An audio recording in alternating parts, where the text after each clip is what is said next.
Ang ikaduhang sulat ni Pablo alang kang Timoteo, Kapitulo 1.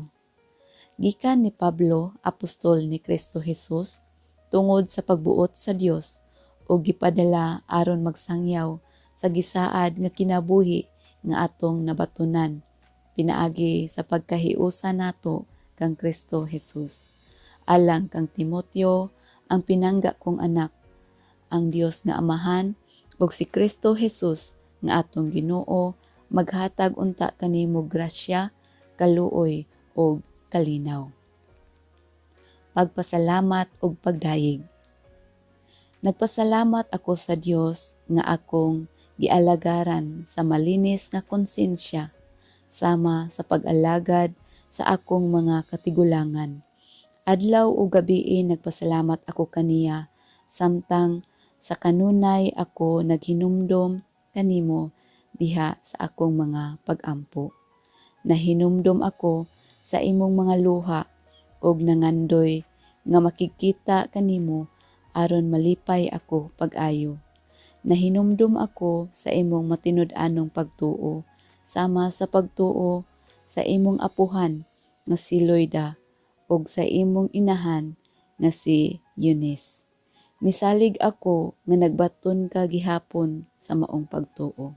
Tungod niini, pahinumduman ko ikaw sa pagmainiton sa paggamit sa gasa nga gihatag sa Dios kanimo sa dihang gipandungan ko ikaw sa akong mga kamot. Kay ang espiritu nga gihatag sa Dios kanato wala maghimo kanatong talawan, kundili naghatag kanato gahom ug gugma ug pagpugong sa kaugalingon. Busa ayaw kaulaw sa pagsaksi alang sa atong Ginoo ug kanako nga iyang binilanggo. Pakigambit hinuon sa mga pag-antos tungod sa maayong balita, sumala sa kusog nga gihatag sa Dios kanimo. Giluwas kita niya ug gipili aron mahimong katawhan niya, dili tungod sa atong nabuhat, kundili tungod sa iyang kaugalingong tuyo ug grasya. Gihatag niya kanato kining maong grasya diha kang Kristo Jesus sukad pa sa sinugdanan. Apan karon gipakita na kanato pinaagi sa pag-abot sa atong manluluwas nga si Kristo Jesus. Gibuntog niya ang gahom sa kamatayon ug pinaagi sa maayong balita, gipadayag niya ang kinabuhing walay katapusan. Gisugo ako sa Dios sa pagsangyaw ug pagtudlo sa maayong balita, ingon nga apostol, ug tungod niini nagantos ako. Apan wala ko kini ikaulaw, kay nakaila ako sa akong gisaligan ug sigurado ako nga siya takos nga makaamping sa iyang gipiyal kanako hangtod niadtong adlaw. Sunda nga panig-ingnan ang matuod nga mga pagtulun-an nga gitudlo ko kanimo ug pabilin diha sa pagtuo ug gugma nga naato tungod sa atong pagkahiusa kang Kristo Jesus. Ampingi ang maayong mga butang nga gipiyal kanimo pinaagi sa gahom sa Espiritu Santo nga nagpuyo dinhi kanato. Nasayod ka nga gitalikdan ako sa tanan nga taga-lalawigan sa Asya, lakip na nila ni Figelo ug ni Hermogenes. Hinaut unta nga maluoy ang Ginoo sa panimalay ni Onesiforo, kay gidasig ako niya sa makadaghan o wala niya ikaulaw ang akong pagkabilanggo. Hinuon sa pag-abot gayod niya sa Roma, gipangita dayon ako niya, hantod nga nakaplagan ako. Hinaut unta nga kaluy-an siya sa Ginoo sa adlaw sa iyang pagbalik. Nasayod kapag ayo sa gidak-on sa iyang gikatabang kanako didto sa Efeso. Ang ikaduhang sulat ni Pablo alang kang Timoteo, Kapitulo 2. Maayong sundalo ni Kristo Jesus. Busa, anak, pagmalig-on pinaagi sa grasya nga nabatunan nato diha kang Kristo Jesus. Itugyan sa mga tao nga kasaligan ang imong madungog nga akong giwali at tubangan sa kadaghanan aron kini itudlo usab nila sa uban. Pakig-ambit sa mga pag-antos ingon nga maayong sundalo ni Kristo Jesus. Gusto sa usa ka sundalo nga mahimuot ang iyang labaw. Busa, dili siya mag-apil-apil sa kalihukan nga walay labot sa iyang pagkasundalo. Ang usa-usab ka magdudula nga moapil sa lumba, dili gantihan kun dili musubay sa mga lagda. Ang mag-uuma nga naghago pag-ayo, kinahanglan maoy makadawat sa unang bahin sa abot. Palandunga kining akong gisulti kay ang Ginoo magtabang kanimo sa pagsabot sa tanan. Hinumdumi si Hesukristo nga kaliwat ni David, gibanhaw siya ug mao kini ang maayong balita nga akong giwali. Nagantos ako ug gigapos gani og kadina sama sa usa ka kriminal tungod kay nagwali man ako sa maayong balita. Apan ang pulong sa Dios dili ginapos. Busa giantos ko ang tanan tungod sa piniling katawhan sa Dios aron makabaton usab sila sa kaluwasan nga anaa kang Kristo Jesus uban sa himayang dayon. Matuod gayud ang giingon, kung namatay kita uban kaniya, mabanhaw usab kita uban kaniya. Kung mulahutay kita, maghari usab kita uban kaniya. Kung ilimod ta siya, ilimod usab kita niya. Kung kita dili magmatinumanon, magpabilin siyang matinumanon, kay dili siya makahimo sa paglimod sa iyang kaugalingon. Gikahimot ang sulugoon. Pahinumdumi niini ang katawhan o pahimangnuy sila at tubangan sa Dios sa dili pagpakiglantugi, bahin ug mga pulong kay dili kini makaayo kundili makadaot lamang sa namati. Paningkamuti pag-ayo nga ang Dios mahimuot kanimo ingon nga alagad nga wala ikaulaw ang iyang trabaho ug usa ka alagad nga nagtudlo sa kamatuoran sa hustong paagi. Likayi ang binuang ug dili Dios nun nga lantugi nga mas makapahilayo lamang sa mga tao gikan sa Dios. Ang gitudlo nila mahisama sa kabahong nga mag-ut-ut sa unod. Ang duha kanila mao si Himeneo ug si Fileto. Nahisalaag sila gikan sa kamatuoran o gilibog nila ang ubang mga magtutuo pinaagi sa pag-ingon nga ang pagkabanhaw nahitabo na. Apan ang lig-on nga sukaranan nga gipahimutang sa Dios dili gayud matarog og niini nahisulat kining mga pulonga. Nakaila ang Ginoo sa mga iya. Og ang tanan nga nagsangpit sa ngalan sa Ginoo kinahanglan dili na magbuhat og daotan. Sa usa ka dakong balay adunay nagkalain-laing mga plato ug mga panaksan.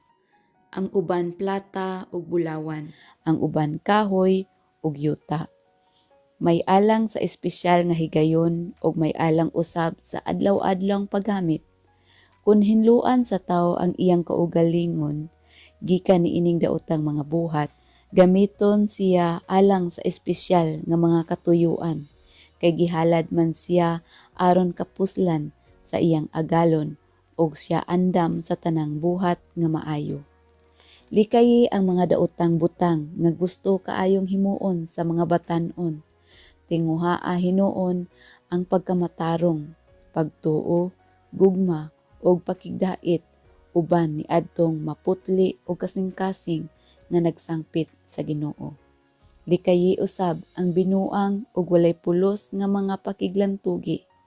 Nasayod ka nga mosangpot lamang kini sa panag-away.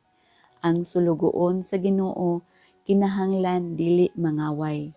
Kinahanglan maluluyon siya sa tanan, maayo nga magtutudlo og mapailobon. Malumo siya kung magmaymay sa mga misupak kaniya. Tingali hatagan sila sa Dios og higayon sa paghinulsol ug masayod sila sa kamatuoran. Ug mahibalik unya sila sa maayong pangisip ug makaikyas sa bitik sa yawa nga midakop ug miulipon kanila. Ang ikaduhang sulat ni Pablo alang kang Timoteo, Kapitulo 3. Katapusang mga adlaw. Timan-i kini, sa katapusang mga adlaw moabot ang mga malisod nga panahon. Ang mga tao maghuna-huna lamang sa ilang kaugalingon ug sa kwarta. Hambugero sila, mapahitason, bugal-bugalon, masupilon sa ilang mga ginikanan, dili mapasalamaton ug dili Dios nun. Wala sila'y kaluoy, walay puangod, tigbutang-butang, mapatuyangon, bangis, madinumtanon sa maayo, mabudhion, mapasagaron ug garbuso kaayo. Palabihon nila ang kahilayan kaysa Dios. Magpabilin silang relihiyoso apan isalikway nila ang matuod nga gahom niini. Likayi kining mga tawhana. Pipila kanila musaka sa kabalayan aron pag-ilad sa mga makaluluoy nga babayeng nabug-atan sa sala ug dali rang madala sa ilang nagkalain-laing daotang kaibog. Naningkamot kining mga babayhana nga makakat-on apan dili gayud sila makasabot sa kamatuoran. Ingon nga si Janes o si Jambres misupak kang Moises. Kining mga tawhana usab misupak sa kamatuoran. Hugaw ang ilang hunahuna ug pakyas ang ilang pagtuo. Apan dili sila mulampos kay makita man unya sa tanan ang ilang binuang sama sa nahitabo kang Janes ug kang Jambres. Katapusang mga pahimangno. Apan walay natago gikan kanimo sa akong gitudlo, sa akong kagawian ug sa akong tumong sa kinabuhi. Nasayod ka sa akong pagtuo, pagpailob, paghigugma ug pagka mainantuson. Sa mga paglutos ug mga pagantos nga nahiaguman ko didto sa Antioquia, sa Iconio ug sa Listra. Apan giluwas ako sa Ginoo gikan niining tanan. Ang tanan nga nagtinguha sa pagkinabuhi nga Dios nun diha kang Kristo Jesus lutuson gayud. Apan ang mga dautan og pigpakaaron ingnon musamot pagkadautan, manlimbong sa uban og malimbungan usab sila. Apan ikaw pabilin diha sa mga kamatuoran nga gitudlo ko kanimo og hugot mong gituuhan kay nakaila ka man sa nagtudlo kanimo niini. Nasayod ka nga sukad pa sa imong pagkabata, nagbasa ka na sa balaang kasulatan. Kini maoy nakahatag kanimog kaalam og naghatod kanimo ngadto sa kaluwasan pinaagi sa pagtuo kang Kristo Jesus. Ang tibuok kasulatan gisulat uban sa lamdag gikan sa Dios og mapuslanon alang sa pagtudlo sa kamatuoran, sa pagbadlong, sa pagsaway ug sa pagtudlo unsaon pagkinabuhi nga matarong. Sa ingon ang nag-alagad sa Dios masangkap pag-ayo ug maandam sa tanang maayong buhat. Ang ikaduhang sulat ni Pablo alang kang Timoteo, Kapitulo 4. Sa atubangan sa Dios ug ni Kristo Jesus nga maoy maghukom sa tanang tawo, buhi o patay, tungod kay mubalik man siya aron paghari, awhagon ko ikaw. Pagkugi kanunay sa pagwali sa mensahe sa tanang panahon gayod. Daniha, badlunga, dasiga ug tudloi uban sa pagpailob ang mga tawo. Moabot ang panahon nga ang mga tawo dili na mamati sa matuod nga pagtulun-an. Ang ila na hinuong gusto mauna lang ang ilang sundon ug magtawag sila daghang mga magtutudlo nga magsulti kanila sa buot nilang madungog. Dili na sila mamati sa kamatuoran, kundili sa mga tinumo-tumo nga mga sugilanon. Apan, kinahanglan nga magpugong ka kanunay sa imong kaugalingon. antusa ang mga kasakitan, buhata ang katungdanan sa usa ka magwawali sa maayong balita, ug tumana ang imong buluhaton ingon nga sulugoon sa Dios. Kay bahin kanako, miabot na ang takna nga ihalad ako ngadto sa Dios. Panahon na nga mobiya ako ni ining kinabuhia. Gihimo ko kutob sa akong maabot ang pagpakiglumba ug natapos ko gayud kini. Giampingan ko ang akong pagtuo. Ug karon gitagana alang kanako ang ganti sa kadaugan, ang purong-purong sa pagkamatarong nga niadto unyang adlaw iganti kanako sa Dios, ang matarong maghuhukom. Ug kini dili kanako lamang kundili sa tanan gayud nga nagpaabot sa iyang pagpadayag. Mga tugon. Paningkamuti gayud ang pag-ari kanako sa labing madali. Gibiyaan ako ni Dimas tungod sa iyang paghigugma ni ining kalibutana ug miadto siya sa Tesalonica.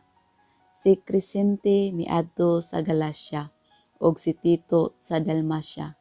Si Lucas na lamang ang uban kanako. Kuhaa si Marcos ug dad-a diri kay makatabang siya kanako. Gipaadto ko si Tikiko sa Efeso. Inig-ari nimo dad-a ang akong kupo nga gibilin ko kang Carpo didto sa Troas. Dad-a usab ang mga libro, labi na kadtong mga libro nga panit.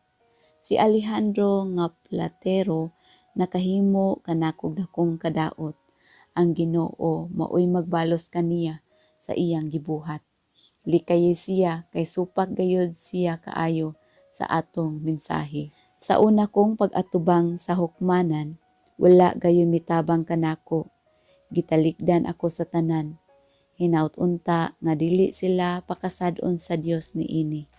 Apan ang Ginoo miunong kanako ug mihatag kanako kusog aron ikasangyaw ko ang tibuok mensahe ngadto sa mga dili Hudiyo o giluwas ako gikan sa baba sa leon. Og luwason ako sa Ginoo gikan sa tanang kadautan ug dadon ngadto sa iyang langitnong gingharian. Kaniya ang himaya hangtod sa kahangturan. Amen. Katapusang pangumusta. Ipangumusta ako kang Prisca ug kang Aquila og sa panimalay ni Onesiforo. Si Erasco nagpabilin sa Corinto og si Trofimo gibilin ko sa Mileto kay nasakit man siya. Paningkamuti pag-ari diri sa dili pa ang tingtugnaw. Si Eubulo og si Prudente ingon man si Lino og si Claudia og ang tanang kaigsuonan nangumusta kanimo. Ang Ginoo mag-uban sa imong espiritu. Ang grasya sa Dios mag-uban kaninyong tanan.